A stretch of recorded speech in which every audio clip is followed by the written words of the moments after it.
నమస్తే, welcome to our channel. దుండగుణ్ణి room లో బంధిస్తే ఆ రూమ్ ఎవరు తెరిచారు? Bollywood star actor Saif Ali Khan కేసులో రోజుకో కొత్త విషయం బయటకు వస్తుంది.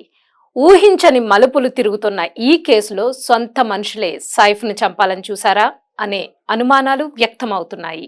బాలీవుడ్ స్టార్ యాక్టర్ సైఫ్ అలీఖాన్ ఆసుపత్రి నుండి డిశ్చార్జ్ అయ్యాడు.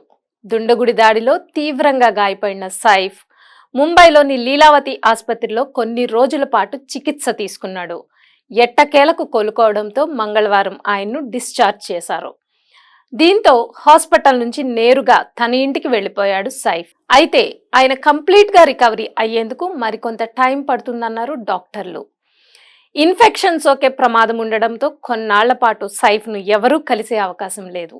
ఒకవైపు సైఫ్ కోలుకోవడం, మరొక వైపు నిందితుడు దొరకడంతో అభిమానులు అమ్మయ్యా అంటూ ఊపిరి పీల్చుకుంటున్నారు.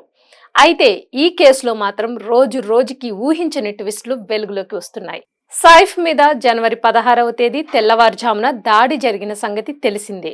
బాంద్రాలోని ఆయన ఇంట్లోకి చొరబడిన దుండగుడు షరీఫుల్ ఇస్లాం షెహజాద్ చోరీకి ప్రయత్నించాడు. అతన్ని ప్రతిఘటించేందుకు ప్రయత్నించగా దుండగుడు కత్తితో దాడి చేయడంతో సైఫ్ తీవ్రంగా గాయపడ్డాడు. ఆయన గట్టిగా అరవడంతో దుండగుడు అక్కడి నుంచి తక్షణమే పారిపోయాడు.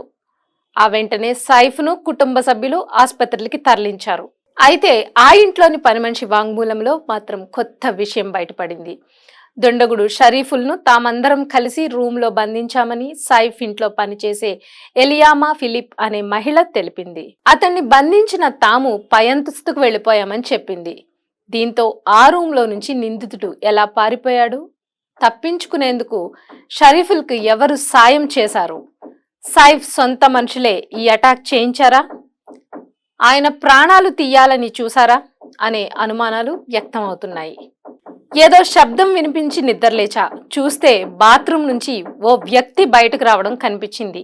దీంతో వెంటనే జే అంటే సైఫ్ తనయుడు రూమ్ కి వెళ్ళా. దీంతో ఎవరూ బయటకు వెళ్ళొద్దంటూ దుండగుడు వార్నింగ్ ఇచ్చాడు. అతడి చేతిలో ఓ వెదురు కర్ర, హెక్సా బ్లేడ్ ఉన్నాయి. జే కోసం పరిగెత్తగానే అతడు నాపై దాడి చేశాడు. నేను అతన్ని ఆపేందుకు ప్రయత్నించా. ఈ క్రమంలో బ్లేడ్ తగలడంతో నా వేళ్లు కోసుకున్నాయి. సైఫ్ సార్ అతన్ని కాసేపు నిలవరించడంతో ఆ తలుపులకు గడియపెట్టి పై ఫ్లోర్ కు పరిగెత్తాం అని ఎలియామా ఫిలిప్ చెప్పుకొచ్చింది.